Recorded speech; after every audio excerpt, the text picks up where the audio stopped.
Bonjour et bienvenue. Nous sommes heureux de vous retrouver pour ce nouveau numéro de l'émission Hors les murs. Alors évidemment, vous l'avez remarqué, exceptionnellement aujourd'hui, nous ne sommes pas à l'extérieur sur le terrain, au cœur d'un événement, à la rencontre des chrétiens qui s'engagent, célèbrent, vivent un temps fort de la vie de l'Église. La deuxième vague du Covid, le confinement allégé depuis peu, ont eu pour conséquence l'annulation de la plupart de ces événements, sécurité sanitaire oblige.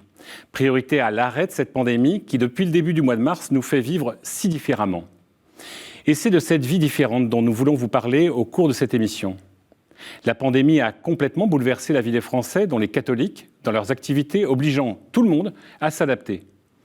Comme lors de la première vague et avec l'expérience de celle-ci, les catholiques ont déployé des trésors d'imagination pour vivre leur foi et leurs différents engagements. Et c'est cela que nous allons découvrir. À commencer par ceux qui se mettent au service des plus fragiles. Malgré l'augmentation de ces derniers, des précautions à prendre et des difficultés d'organisation, ils ont répondu présents. Présents et toujours prêts, les scouts ont fait preuve d'ingéniosité et de souplesse pour compenser l'absence de contact et de vie en plein air.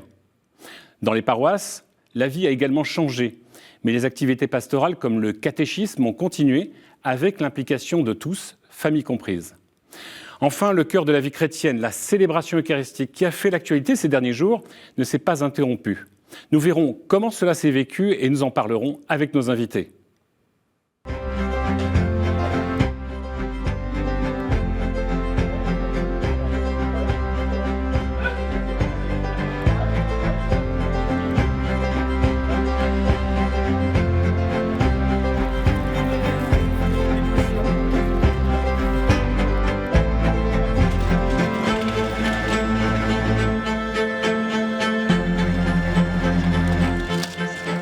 En 2020, la pauvreté touche en France près de 10 millions de personnes.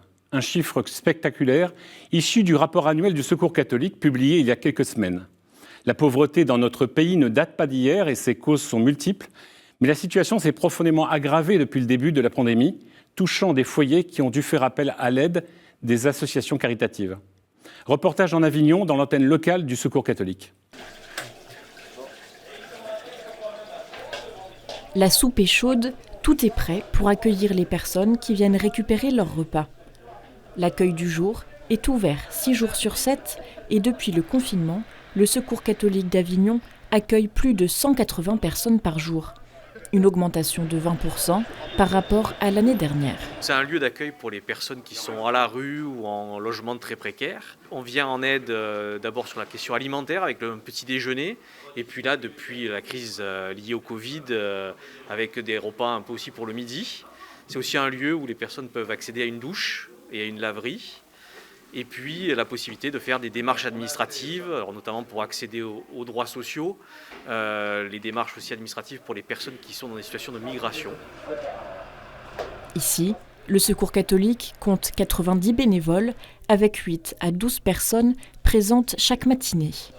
Comme Florian, jeune étudiant à Avignon, qui, depuis le début du deuxième confinement, consacre son temps libre à venir en aide aux plus nécessiteux. Je me suis engagé en tant que bénévole parce que là on arrive dans une période qui est difficile pour les gens qui sont dans la précarité, etc. Avec le confinement, cette précarité, etc. n'a pas arrangé la situation des sans-abri. Donc je pense que c'est le moment de faire quelque chose, quoi.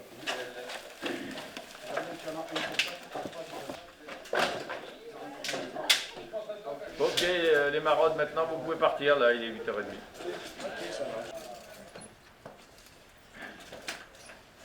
8h30. 8h30, c'est l'heure de la maraude. Mathilde s'est engagée au moment du premier confinement et continue aujourd'hui une fois par semaine avec 3 jeunes bénévoles. Ils partent avec une 60aine de sacs, 6 thermos de café, sans oublier les masques chirurgicaux pour distribuer aux personnes qu'ils rencontrent dans la rue. Au-delà du fait de subvenir à leurs besoins alimentaires, on subvient aussi à leurs besoins de sécurité. Donc on leur distribue aussi des attestations pour qu'ils soient en règle, malgré le fait qu'ils dorment dehors. Et on essaye aussi de leur apporter un peu de chaleur humaine. À cause de la crise sanitaire, certaines personnes ont tout perdu et se retrouvent dans la rue du jour au lendemain. Le Secours catholique aide aussi ceux qui ont du mal à finir leur fin de mois. s'est rendu compte qu'avec la situation sanitaire, c'est encore pire. Enfin, il y a beaucoup de gens qui se retrouvent finalement dans la rue parce qu'ils ont fait faillite ou parce qu'ils ont tout perdu du jour au lendemain, qui font appel au Secours catholique justement pour au moins avoir un repas par jour, quoi. Ça me fait du bien d'avoir un petit café tous les matins. Et grâce au Secours catholique, quand même, faut dire, c'est eux que tous les matins ils nous ramènent à déjeuner, un petit café pour nous réchauffer. Voilà, ils sont là pour nous écouter aussi et pour nous orienter aussi sur certains trucs qu'on n'est pas tous. Grâce à eux, je suis content de les avoir connus.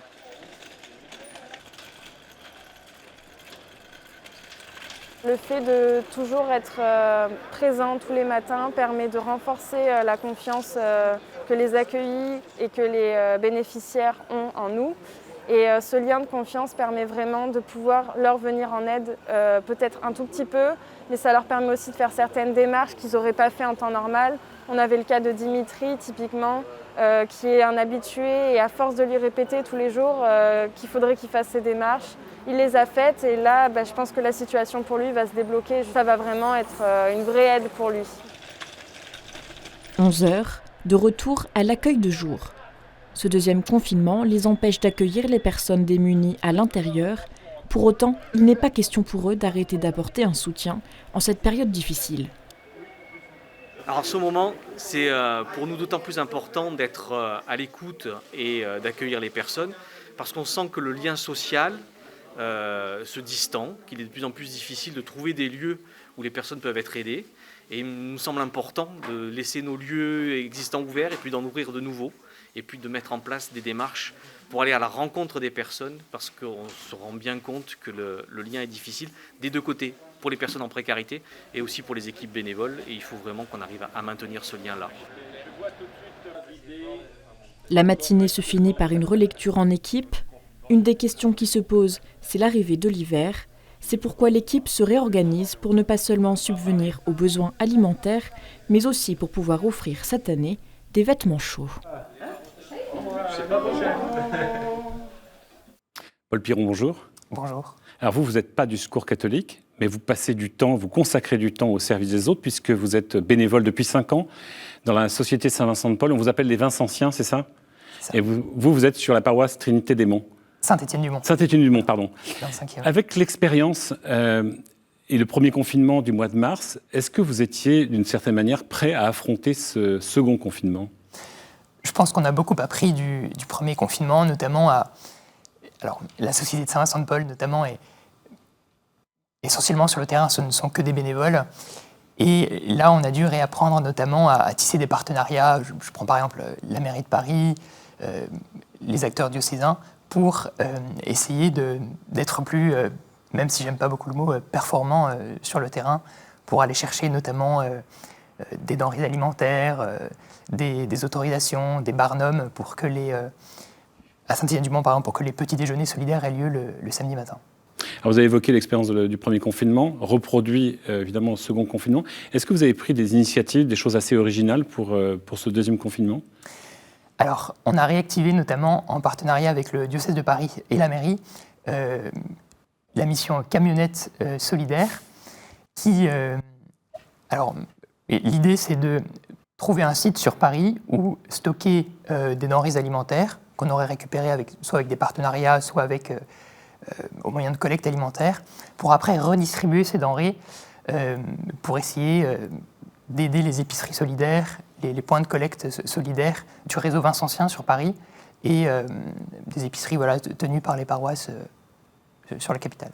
J'évoquais le chiffre de 10 millions de pauvres en France en 2020. Dans le sujet, il était aussi évoqué par le journaliste le fait qu'il y avait une augmentation de la population qui avait besoin d'aide. Vous le constatez aussi, cette augmentation ? Oui. Notamment au petit déjeuner, le samedi matin à Saint-Étienne-du-Mont, le chiffre a presque doublé. Doublé ? Ouais. Et du coup, ça n'a pas été un moment de panique de se dire, mais comment allons-nous faire face ? Eh bien, il a fallu, comme je vous le disais tout à l'heure, se professionnaliser pour aller chercher des financements nouveaux, y aller un petit peu à la débrouille, essayer d'élargir le réseau des bénévoles, parce que justement, on a besoin de droits. Les bénévoles vincentiens, c'est plutôt des cheveux blancs d'habitude. Vous êtes une exception, une heureuse exception, mais je pense qu'il y en a d'autres. Dans cette période de confinement, ces personnes-là sont plus fragiles, donc se protègent aussi, et il est de votre responsabilité peut-être de leur dire de rester chez elles. Comment on fait pour trouver d'autres bénévoles ? Alors je pense que lors de ce deuxième confinement, on a vu que, et même lors du premier, on ne pouvait pas aller à la messe, on ne pouvait pas aller à son groupe de prière.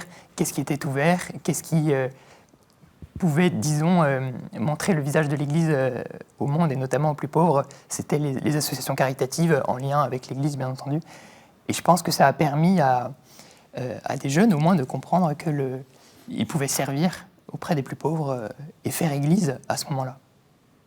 Et au niveau des fournitures, parce que vous avez besoin d'aliments secs, d'aliments frais, pour faire de la cuisine, pour une épicerie solidaire, il n'y a pas eu de rupture, parce que c'était un moment de panique, même pour les citoyens. Au premier confinement, il y a eu une espèce de panique de se dire qu'on risque de ne plus avoir ce dont on a besoin pour manger. C'est pour ça qu'on a organisé des collectes alimentaires, auprès notamment des Monoprix, des Auchan de Paris, pour pouvoir bénéficier de ces produits. Et après, les partenariats avec des entreprises qui notamment récupèrent auprès des grossistes des denrées à des prix plutôt intéressants. On arrive bientôt et on est déjà dans le froid de l'hiver. La perspective pour Noël, c'est quoi ? Et votre préoccupation, quelle est-elle pour les personnes dont vous vous occupez, que vous allez rencontrer en maraude ou dans vos lieux pour les accueillir ? Alors, c'est d'essayer de répondre à l'augmentation de la précarité, tout simplement, tout en essayant de respecter les protocoles sanitaires qui sont donnés. Notamment, c'est la belle initiative d'hiver solidaire sur les paroisses. À Saint-Étienne-du-Mont, par exemple, c'est la conférence Saint-Vincent-de-Paul qui s'en charge. Et de fait, je pense que ça va être un problème, un défi auquel il faudra trouver une réponse. Confinement ou pas confinement, vous avez du chemin devant vous et du travail. C'est ça. Merci beaucoup, Paul Piron. De rien. Dans cette période de confinement, la solidarité, on le voit, n'a pas connu de trêve. Elle s'est même déployée pour n'oublier personne. Alors, exemple au Mans, où une chorale du pôle jeune du diocèse a offert un petit concert à des personnes âgées d'un EHPAD.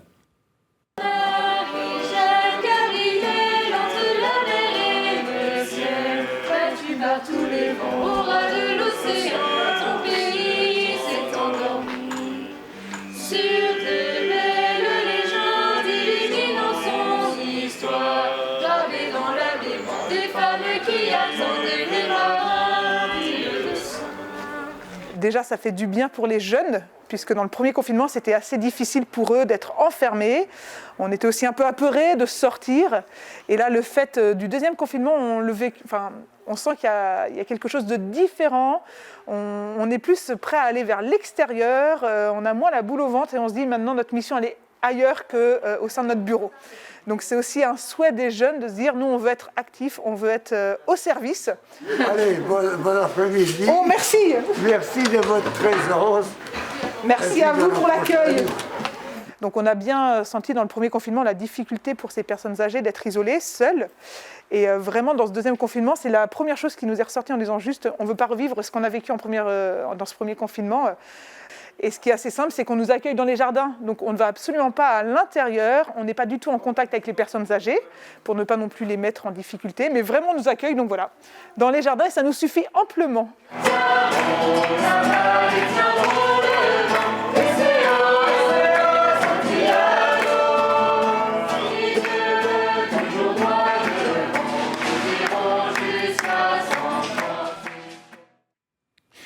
Privé de rassemblements, privé de réunions locales, privé d'activités en plein air, le mouvement scout aurait pu, en cette rentrée, accuser le coup et perdre ce qui fait la saveur de cet engagement.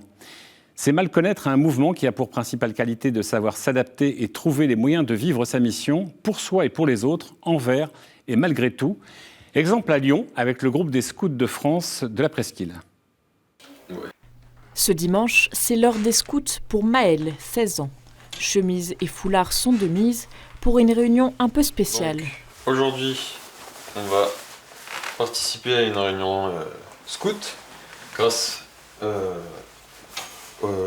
l'application Zoom qui nous permet de continuer nos réunions tout au long de l'année, malgré le confinement. Et on porte tous la chemise et le foulard Parce que ça représente notre identité scout. Plutôt que de se rassembler, ce qui n'est pas possible à cause du confinement, le groupe de 30 pionniers et caravelles de Lyon-Presqu'île se retrouve par écran interposé en visioconférence. C'est très rapide, il donne un lien, en 2 minutes on est connecté, on peut parler avec tout le monde. Le lien réel, il nous manque forcément à travers le confinement, mais on a préféré quand même garder les réunions Zoom parce que les scouts ça offre un autre cadre où tu peux continuer à connaître des gens, à connaître, approfondir des liens avec des amis, etc. Donc pour nous c'est très très important de garder les réunions. À quelques rues de chez Maël, derrière son ordinateur, il y a Margot, une des chefs du groupe scout. Pour cette étudiante de 22 ans, comme pour les autres chefs, ces réunions sur Internet demandent une organisation différente. Il faut alterner entre les cours qui peuvent être parfois très prenants parce que demandent beaucoup plus de travail. C'est des contenus plus théoriques et comme il n'y a pas d'échange avec les professeurs, ça demande plus de travail de notre côté personnel, mais aussi un peu plus de travail du côté scout parce que du coup, il faut qu'on soit attentif à ce que tout le monde soit là, que les parents aient les informations et les jeunes aussi, et puis que dans l'arrière-plan, on va dire, tout puisse s'organiser comme il faut. Donc que les jeunes échangent entre eux à propos des projets, que les parents soient disponibles au courant des informations et par exemple pour les familles qui ont un ordinateur familial, que l'enfant y ait accès au bon moment pour la réunion. Donc on va en profiter en fait de cette réunion pour faire un petit pas de côté de votre vie d'habitude et voir comment est-ce que chacun vit ce confinement et cet isolement qui peut être un peu compliqué mais qui va bientôt toucher à sa fin, on espère. Aujourd'hui, c'est le service qui est mis en avant dans la réunion. Les chefs proposent aux jeunes de choisir une initiative à appliquer au mois de décembre. En quoi ce cap représente-t-il un défi pour nous ? C'est un défi pour nous car rencontrer des personnes que l'on ne connaît pas et pouvoir les aider en leur donnant des choses qui leur sont utiles est un grand cap pour nous. On aura un temps d'échange dès qu'ils seront tous faits pour pouvoir mettre tout ça en commun et partager ce que ça vous a apporté et les valeurs que vous y avez trouvées, quoi. Notre mission en tant que chef, du coup, c'est les mettre sur ce chemin et les encourager à prendre cette voie aussi, d'aider par soi-même et avec leur volonté à eux, d'agir comme ils peuvent à leur échelle. Et voilà, on a un peu le rôle de grand frère, grande sœur. Nous, on l'a vécu, maintenant on partage, on transmet. Et vous allez voir que vous aussi, vous allez découvrir des belles choses par ce moyen-là. Et le partage et venir en aide aux autres, c'est hyper important, surtout dans ces temps difficiles. Retour chez Maël. Pour sa maman, accompagnatrice spirituelle du groupe, il a fallu s'adapter. Les chefs ont essayé aussi dans les différentes réunions en distanciel qu'ils ont eues d'inclure la dimension spirituelle comme ils le font habituellement. Donc ça demande d'être créatif, des fois ça marche bien, des fois ça marche moins bien. J'allais dire comme en vrai, mais l'idée c'était que voilà, on continue à être scout et quand on est scout, on s'adapte, c'est le but du jeu. On s'adapte à ce qu'on a autour de soi, on se débrouille. Et bien quand on est en confinement, on se débrouille aussi. Pour Maël, c'est maintenant le moment de mettre en pratique les services dont il a été question pendant la réunion scout. Alors je suis en train de donner de la nourriture et un repas complet pour une association qui aide des migrants à bien manger pour durant une journée et complète, donc avec une nuit, pour qu'ils puissent survivre et avoir de l'aide de personnes volontaires, donc comme les scouts. Rendre service dans cette période, c'est le plus important. Je pense que c'est la chose la plus importante à faire, en tant que scout notamment, parce que il y a une crise économique qui se prépare, beaucoup de gens perdent leur emploi, perdent de l'argent, et donc du coup, juste partager un petit peu de bonheur, un petit peu de service, eh ben, ça aide tout le monde, je pense. Demain matin, un livreur d'une association passera chercher le repas qu'il a préparé pour qu'il soit distribué à une personne dans le besoin. Une façon de témoigner de l'engagement scout en toutes circonstances. Bérangère Savelli, bonjour. Bonjour. Vous êtes responsable de la communication des scouts unitaires de France. C'est un petit peu différent des scouts de France qu'on vient de voir, mais l'esprit est quand même un peu le même, et on le verra dans notre entretien. Comment vous avez vécu, vous, la différence entre le premier temps de confinement au mois de mars et puis ce second confinement ? Alors la grande différence entre le premier et le deuxième confinement, c'est que le deuxième confinement arrive au début de l'année. C'est-à-dire à une période un peu cruciale dans une année scout. C'est le moment où les chefs ne connaissent pas encore forcément très bien leurs jeunes. Ils ont eu l'occasion d'avoir une journée de rentrée peut-être, mais c'est à peu près tout. Et donc, il était d'autant plus nécessaire de créer tout de suite des activités malgré ce confinement.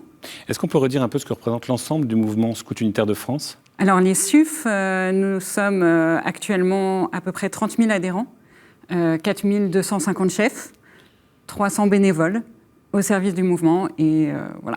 Juste, je vous posais la question entre le premier et le deuxième confinement. Il y a eu aussi l'été. Est-ce que vous avez pu vivre des camps ? C'est souvent le but un peu de l'année d'un scout, c'est son projet, c'est de réaliser son camp. Est-ce que ça a pu être vécu malgré les contraintes ? Tout à fait. En fait, nous avons organisé l'intégralité de nos camps cet été grâce à une mobilisation de tous nos chefs. Et en mettant en place un protocole sanitaire très strict qui avait été validé avec les services du ministère de la Jeunesse, bien évidemment. Parce que c'était important quand même de pouvoir vivre ce temps. Le camp a plus que ce temps particulier, ça a une valeur particulière dans la vie scout. Le camp, c'est le moment où, pendant l'année, ils vivent pendant 3, 4, 6 jours, voire 3 semaines pour les plus grands, le scoutisme en permanence, 24 heures sur 24. Donc bien évidemment, c'était pour les chefs, pour les jeunes, très important de pouvoir vivre ces camps d'été. Et on a été ravis qu'ils puissent le faire. Alors on revient dans le confinement. Qu'est-ce que vous avez pu mettre en place qui vraiment rende service à l'ensemble des scouts, aussi bien les jeunes, et puis on parlera après de plutôt le niveau maîtrise avec les nombreux animateurs que vous avez évoqués. Alors en fait, on s'est rendu compte que ce qu'il fallait mettre en avant, c'est un des articles de la loi scout qui est « Le devoir du scout commence à la maison ». Et ce qu'on s'est dit, c'est qu'il fallait travailler là-dessus.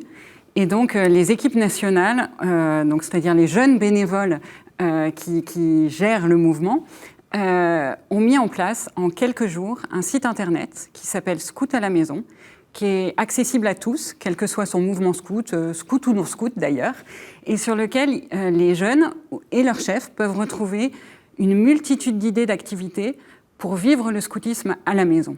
Alors ça peut aller de fabriquer un bac à compost pour organise un concours cuisine avec tes parents, écris une lettre à une personne âgée dans un EHPAD. Voilà, enfin l'éventail des activités est très large et on avait vraiment pensé, donc c'est par branche. Alors nous, ce qu'on appelle les branches, c'est les louveteaux, les Jeannettes, les guides, les éclaireurs, les guides aînés et les routiers. Donc par branche, les chefs et les jeunes peuvent retrouver des activités adaptées à leur âge. Là, vous avez pu voir la fréquentation. Est-ce qu'elle a été effective et avec quel retour ? Alors, le site a extrêmement bien marché et continue à très bien marcher. Et en fait, ce qui prouve que cela marche, on avait un formulaire sur ce site sur lequel les chefs pouvaient nous écrire en nous envoyant des idées.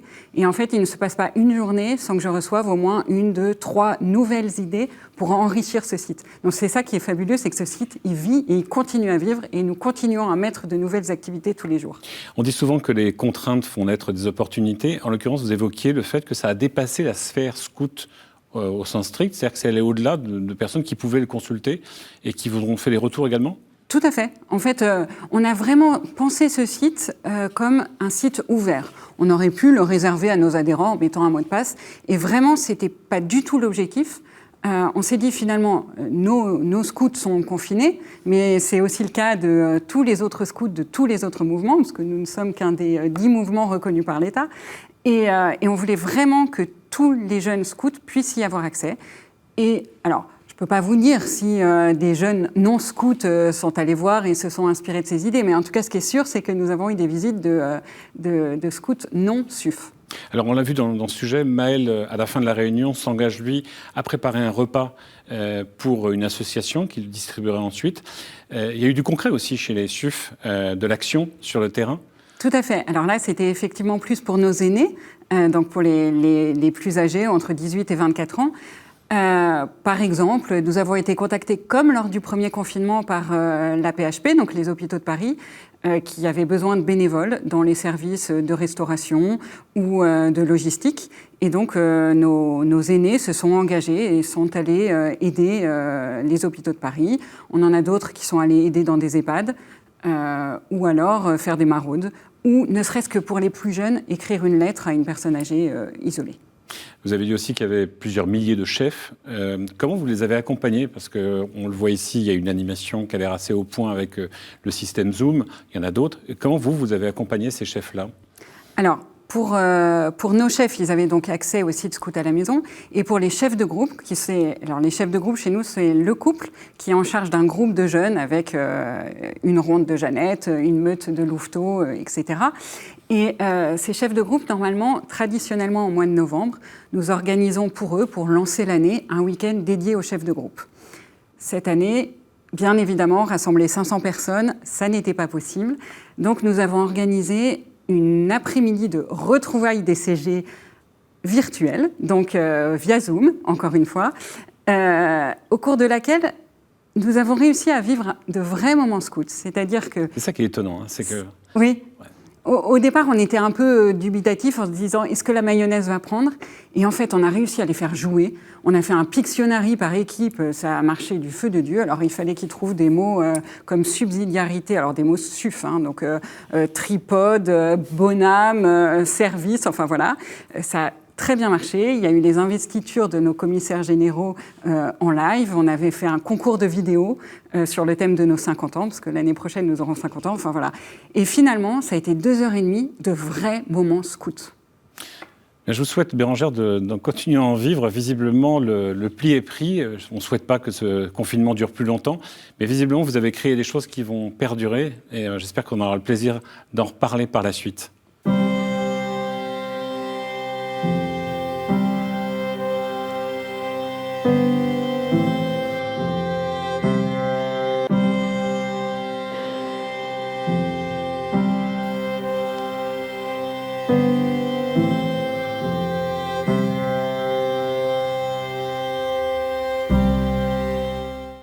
La vie paroissiale maintenant, même si elle a été sérieusement perturbée, ne s'est pas interrompue dans ce contexte sanitaire, malgré toutes les difficultés que posait cette épidémie. Les leçons de la première vague au printemps ont été retenues et les acteurs de la pastorale ont poursuivi leurs activités avec l'implication de tous. Exemple au Mans, avec la transmission de la foi et une séance de catéchisme à distance. Au nom du Père, du Fils et du Saint-Esprit. Amen. Cet après-midi, Anne-Sophie anime une séance de catéchisme seule dans son salon. Bonjour Thibaut. Avec le confinement, le caté en présentiel n'est plus possible, alors c'est par visioconférence qu'elle échange chaque semaine avec son groupe de collégiens qui préparent leur profession de foi cette année. On a voulu vraiment qu'il y ait une continuité pour pas qu'ils aient des grands temps d'arrêt dans leur progression, surtout qu'ils préparent donc leur profession de foi cette année. Et on a choisi donc de continuer à faire des séances hebdomadaires en visioconférence. Juste parce qu'on regarde la personne et qu'elle ne nous plaît pas, comment elle est habillée, etc. Donc dépasser tout ça et penser qu'on est tous frères en Jésus. Je pense que c'est un peu l'idée que le Père essaie de nous faire passer. Finalement, ils ont eu un peu l'habitude de ces visios parce qu'au collège, l'année dernière, ils ont eu des cours en visio, donc ils n'étaient pas forcément complètement déroutés. On préfère vraiment le présentiel, ça c'est sûr, pour la suite, mais voilà, c'est quand même une chance de pouvoir continuer en tous les cas. De l'autre côté de l'écran, il y a Zoé, 11 ans. Elle suit la séance sur le thème de l'Avent, en direct avec 6 autres collégiens. C'est un peu plus difficile, je trouve, parce que on est un peu distrait. Alors, dimanche prochain, c'est le premier dimanche de l'Avent, donc il nous prépare à l'anniversaire de Jésus. Déjà l'année dernière, sur le premier confinement au printemps, avec la grande sœur de Zoé, qui préparait aussi sa profession de foi, et ça a été vraiment, alors que les conditions étaient même encore plus drastiques en termes sanitaires, c'était vraiment un point d'ancrage dans la semaine, le rendez-vous le samedi matin, la visio, enfin c'était vraiment un rendez-vous, un rituel qui s'est instauré, qui je pense était très très bénéfique pour les enfants. Là, avec la rentrée, Zoé le fait avec plaisir toutes les semaines. Donc on n'a pas l'impression que ça ait changé grand-chose. Et je pense que maintenir le lien, c'est vraiment essentiel. Surtout dans des périodes un peu difficiles comme celle-là, quoi. Le père Hervé Marie est curé de la paroisse Saint-Aldric. Pour lui, il était essentiel de maintenir le caté. Une expérience dont il a pu voir les fruits lors du premier confinement au printemps dernier. Lorsqu'on s'est retrouvés, une fois le confinement terminé, ces enfants étaient pleinement dedans, c'est-à-dire ils n'arrivaient pas sur la planète Mars, mais véritablement ils étaient dans la continuité de leur catéchèse et heureux de se retrouver, parce que finalement ils ne se voyaient plus qu'à par écran interposé. Et puis l'autre retour, c'est celui des parents qui ont trouvé que c'était une bonne préparation et que ça répondait bien effectivement à leur attente. Donc à la fois du côté des familles et du côté des enfants, on a eu un retour très positif. Dans cette paroisse, les enfants pourront se retrouver au mois de janvier si les conditions sanitaires le permettent, et cette fois sans ordinateur. Nous continuons ce numéro de Hors les murs consacré aux catholiques et à leur engagement divers pendant le confinement. Avec nous, Violaine de Sevin, bonjour. Bonjour. Vous êtes responsable du service diocésain pour l'évangélisation des jeunes sur le diocèse de Soissons. Alors vous avez tout découvert en même temps. C'est-à-dire qu'en fait, cette fonction, vous êtes arrivé il y a 3 mois dans le diocèse. Exactement. Et peu de temps après, c'est le confinement. Comment vous avez vécu personnellement ça? Vous vous êtes dit, mais comment on va faire? Alors ça a été un confinement très actif finalement. Moi je l'ai vécu comme un confinement cadeau parce que, donc, comme vous le dites, je suis arrivée il y a 3 mois avec le désir vraiment de rejoindre les jeunes du diocèse. Et en fait, on a eu la chance d'avoir la proposition des WEMS, je vous dirai peut-être après qui ils sont, et donc d'accueillir 15 jeunes sur le diocèse qui sont venus pour nous aider justement pour le service de l'évangélisation des jeunes. Mais attendez, rassurez-moi, vous arrivez, vous dites c'est un cadeau d'avoir un tel confinement alors que vous n'avez même pas encore vos marques, vous n'avez pas rencontré les responsables sur le terrain, que vous ne pourrez pas les rencontrer, que vous allez devoir rentrer en contact avec le maximum. Et vous trouvez ça, c'est un cadeau? Bah oui, le cadeau a été que, en fait, grâce à cette équipe de jeunes, on a pu monter des Zooms donc pour aller à la rencontre des animateurs, mais donc par le lien du virtuel, par Zoom. Et également rencontrer les jeunes. Donc voilà. Et puis les jeunes ont pu aussi aller dans les écoles pour témoigner, donc avoir un contact direct avec les jeunes. Donc ouais, ça a été vraiment un booster pour l'évangélisation. Donc s'il n'y avait pas eu les WEMS, W-E-M-P-S, ça aurait été plus compliqué. Maintenant, 2 mots sur les WEMS, ça vient d'où? C'est quoi? Et quelle est leur action? Alors les WEM, ça veut dire Week-end Mission Prière Service. Ce sont des 2 jeunes femmes du diocèse de Nantes, si je ne me trompe pas, qui ont fondé ces sortes de week-ends en coopération avec les paroisses rurales pour se mettre au service en lien avec les curés de la paroisse et les équipes d'animation. Alors, ce qui est particulier, c'est que comme les catholiques en pastorale qui ont dû se débrouiller dans les conditions du confinement, les WEMS ont fait une proposition originale, c'est-à-dire de confiner des jeunes étudiants, généralement jeunes professionnels, de les confiner dans les paroisses qui en avaient vraiment besoin. Tout à fait. Et dans le cadre du diocèse de Soissons, je pense que vous en aviez vraiment besoin. Tout à fait. Pour donner du temps, d'abord suivre leurs cours ou travailler à distance avec les méthodes techniques du télétravail, oui. Mais donner du temps, si j'ai bien compris. C'était ça l'engagement. Exactement. Et ça a été vraiment un booster extraordinaire, ce qui fait que vous parlez de cadeaux. Exactement. Et alors, ce qui fait encore plus la notion de cadeau, c'est qu'on a pu vivre depuis le début une vie fraternelle et une vie de prière assez intense, avec un rendez-vous de prière tous les matins, et puis une vie fraternelle simple avec le partage des repas. Et ça, c'est aussi un vrai booster pour la mission. Vous étiez préparé une forme de pastorale de terrain, oui. active, de la rencontre physique. Est-ce que vous avez l'impression, avec le confinement, de vivre une autre pastorale, quelque chose de totalement différent, ou la même pastorale, mais un peu différente pour le moment, avec d'autres moyens? D'accord. Alors, moi, j'ai commencé depuis 3 mois, donc c'est vrai que la pastorale de terrain actif, je la connais pas encore beaucoup. Mais ce qui est sûr, c'est que là, je suis sûre que c'est vraiment une porte d'entrée et je pense, comme je disais, une impulsion pour ensuite aller à la rencontre des jeunes et aller sur le terrain. Je suis très heureuse de pouvoir avoir des invitations là, de prêtres et d'animateurs qui me proposent d'aller justement sur le terrain après le confinement pour qu'on puisse faire connaissance. Alors je vous propose, avant de nous quitter, et je vous remercie pour cet entretien, et puis le détail que vous nous avez donné sur l'évangélisation des jeunes dans le diocèse de Soissons. On va parler encore du diocèse de Soissons avec un prêtre qui va arriver dans un instant. Mais je vous propose de découvrir le digital et les outils informatiques qui ont été une vraie opportunité pour le maintien d'une pastorale, comme pour vous. À Toulon, des prêtres ont relancé, après le succès du premier confinement, la 2e édition de la Traversée, un parcours original que nous découvrons avec le père Lionel Dalle. On a utilisé le digital parce qu'on n'avait pas d'autre choix, qu'on ne pouvait pas faire autrement. On l'a utilisé d'une certaine manière, on pourrait dire contraint et forcé. Et en même temps, je me suis rendu compte que pour beaucoup de gens, c'était un peu comme un parvis.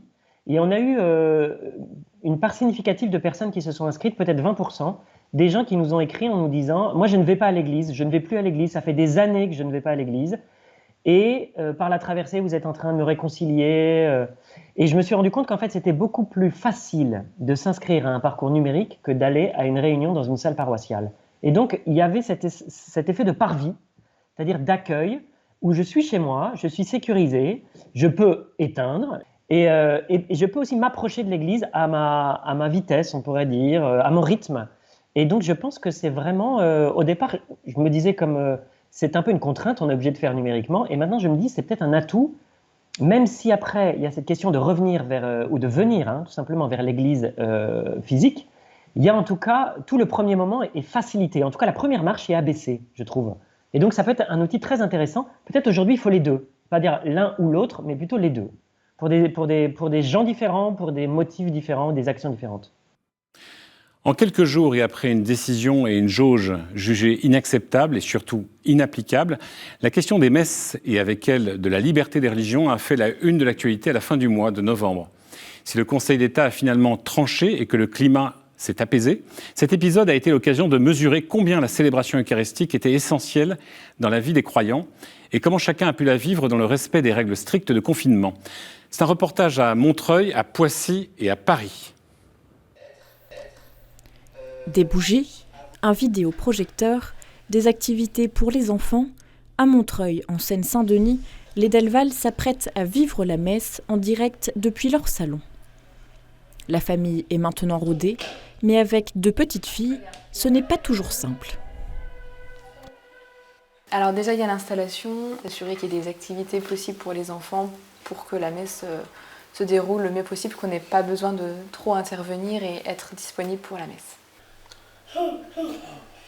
On gagne du temps, on est en général à l'heure, moyennant les moyens un peu techniques, il faut s'y prendre un peu 5-10 minutes à l'avance pour que tout soit parfait.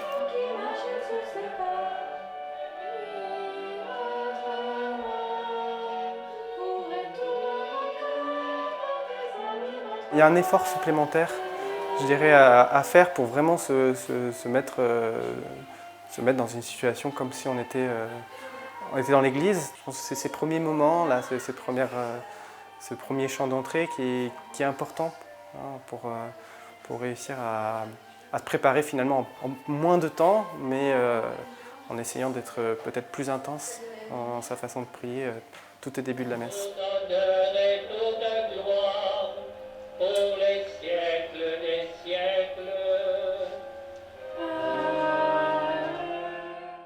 Une messe à la maison, mais sans la possibilité de communier. Justement, on voit les prêtres qui communient, on sent un élan du cœur qui n'est pas vraiment assouvi dans nos êtres.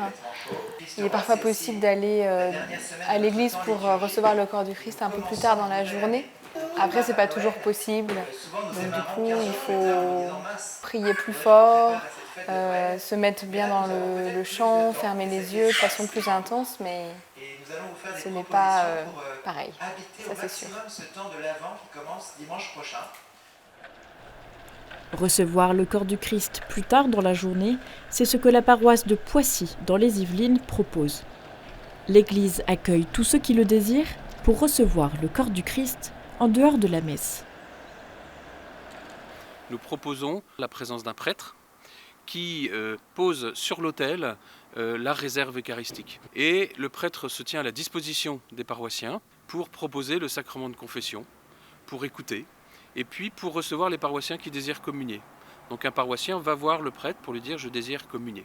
Et dans ce cas-là, le prêtre va à l'autel avec lui. Cette démarche, en fait, nous paraissait liée au fait de pouvoir les communier sans forcément avoir la messe et ce temps d'assemblée paroissiale. C'est vrai qu'on est confiné, on est en période de confinement, mais il ne faudrait pas que ça soit pour nous une barrière de nous éloigner du Christ, de nous séparer de ce qu'il nous offre, son corps. Donc voilà, pour moi c'est important de continuer ma démarche de foi avec Jésus et aussi de le recevoir en moi chaque dimanche et aussi en semaine. Recevoir la communion en dehors de la messe, ce n'est pas suffisant pour des milliers de catholiques qui ont manifesté tout le mois de novembre pour réclamer le retour de la messe. À Paris, devant l'église Saint-Sulpice, ils se retrouvent pour se faire entendre et pour prier. Organisation, ça fait déjà quelques semaines qu'on se bat pour la liberté d'aller à la messe. Il n'est toujours pas possible de pouvoir aller à la messe aujourd'hui en France. Et aujourd'hui, c'est une manière de dire cette liberté de culte est bafouée. Et regardez, les gens sont en train de prier. C'est aussi une manière de se retrouver entre catholiques pour se soutenir et voilà, affronter cette épreuve tous ensemble dans la fraternité et dans le respect des gestes barrières. Et puisqu'on ne peut pas se réunir à l'intérieur de l'église, on se réunit à l'extérieur. Notre Père qui es aux cieux, que votre nom soit sanctifié. Que votre règne vienne, que votre volonté soit faite sur la terre comme au ciel. Chaque Eucharistie est un renouvellement et nous sommes pris dans une dynamique de l'Esprit Saint qui nous rassemble et qui nous envoie. Dans l'attente de la reprise des messes et de se retrouver en communauté, en ce temps de confinement, chaque fidèle vit sa foi différemment.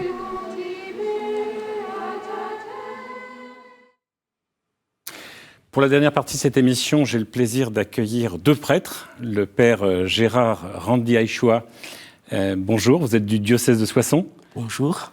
Et puis, par les moyens techniques modernes, le père Luc Pialou, qui est du diocèse de Saint-Brieuc, dans la paroisse de Dinard.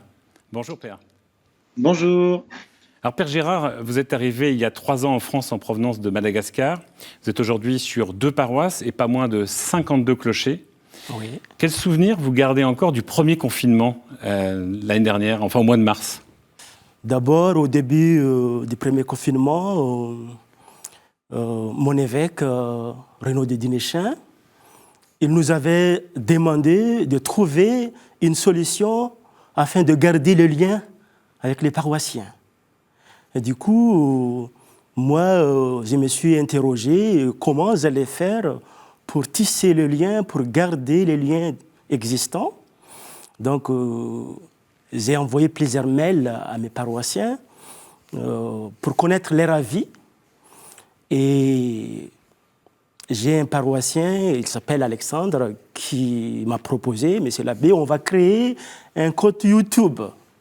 Donc, grâce à ces comptes, j'ai pu créer proposer une célébration en direct avec mes paroissiens. Parce que je le disais, vous avez 52 clochers dans vos 2 paroisses. Vos paroissiens, ils sont déjà très loin de vous physiquement. Donc le passage sur YouTube, c'était quelque chose d'assez simple pour vous. Techniquement, heureusement qu'il y avait un laïc pour vous aider.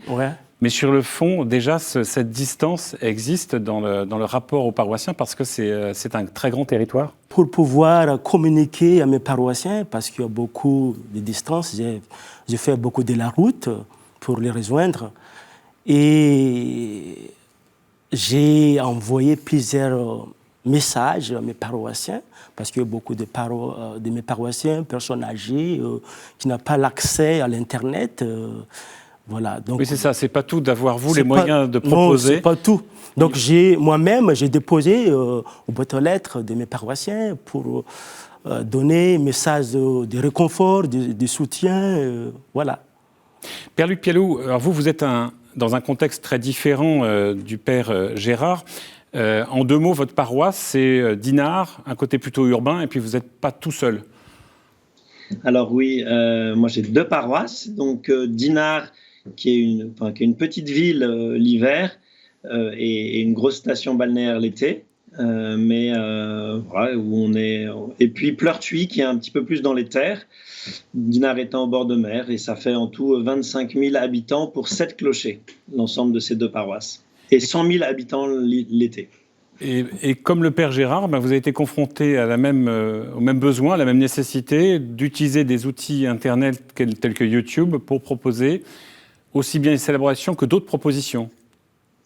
Oui, voilà, en fait, on s'est un peu. Alors nous notre chance, c'est qu'on est une équipe de prêtres à habiter ensemble au presbytère. Et très vite, quand le confinement a démarré, on s'est d'abord dit, tiens, c'est bien, on va pouvoir prendre du repos. C'était notre première. On s'est lourdement trompé. Ça, c'était notre première réaction. Et en fait, on a d'abord un peu organisé notre vie fraternelle entre nous, en se disant on va davantage prier, etc. Et puis très vite, en fait, on s'est rendu compte que les paroissiens, ils nous demandaient de partager cela. Et donc, c'est comme ça qu'a commencé l'aventure de notre chaîne YouTube. On a désiré partager ce que l'on vivait. Et notamment, il y a une jeune femme divorcée qui passait ce confinement sans ses enfants. Voilà, toute seule dans un studio, et qui m'a appelé un matin. Elle était venue 2 ou 3 semaines avant à une louange qu'on organisait le matin dans l'église, avant la messe du matin. Et elle m'a dit, en fait, moi je suis toute seule, c'est très dur ce temps de confinement, est-ce que vous pourriez partager votre louange sur YouTube? Et c'est comme ça qu'on a commencé. Et on a partagé tout ça en étant très attentifs à ce que ceux qui étaient en ligne avec nous puissent agir eux aussi d'abord dans ces temps de prière, à travers le chat.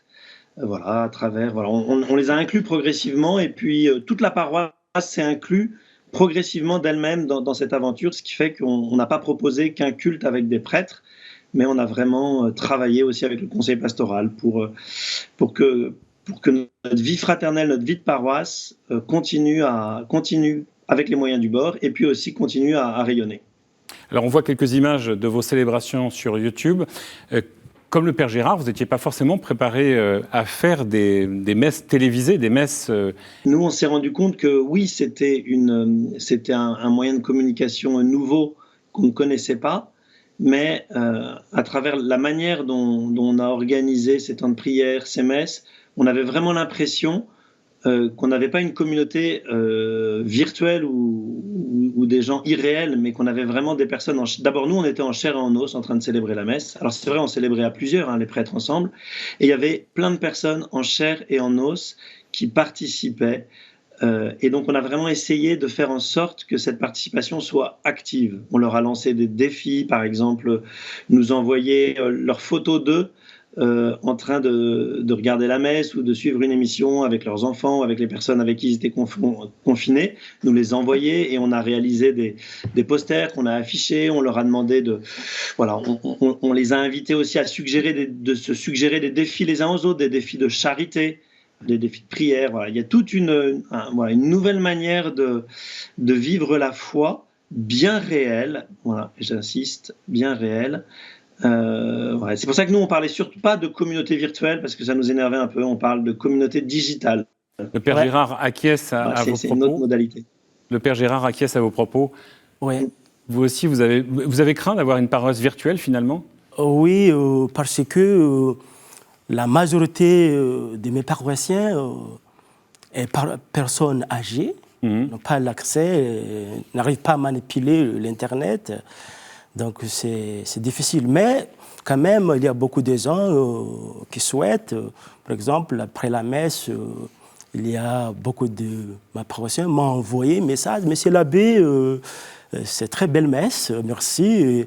Ils m'ont envoyé photo, photo. Et aussi, imaginez-vous aussi, pendant les premiers confinements, j'ai célébré tout seul la messe. Donc j'ai réglé toutes les chaînes YouTube, et puis... je préside à la fois président, à la fois assemblée. Par exemple, le Seigneur soit avec vous, moi-même réponds et avec votre esprit. Donc vraiment, pendant le trident pascal, tout seul, au presbytère. Mais mes paroissiens, ils étaient devant moi. Ils répondent. Et aussi, moi, j'imagine, ils sont beaucoup devant moi, voilà. Donc j'ai eu le courage, la force de célébrer la messe. Père Luc, ce second confinement, on l'espère, va se terminer bientôt. Ça ne crée pas une histoire à mettre derrière nous. Il y a toujours des enseignements à tirer pour la suite. Pour vous, c'est quoi justement la suite au niveau de votre pastoral, dans ce rapport aussi à l'image et l'utilisation de ces moyens-là? Alors effectivement, nous, d'abord, c'est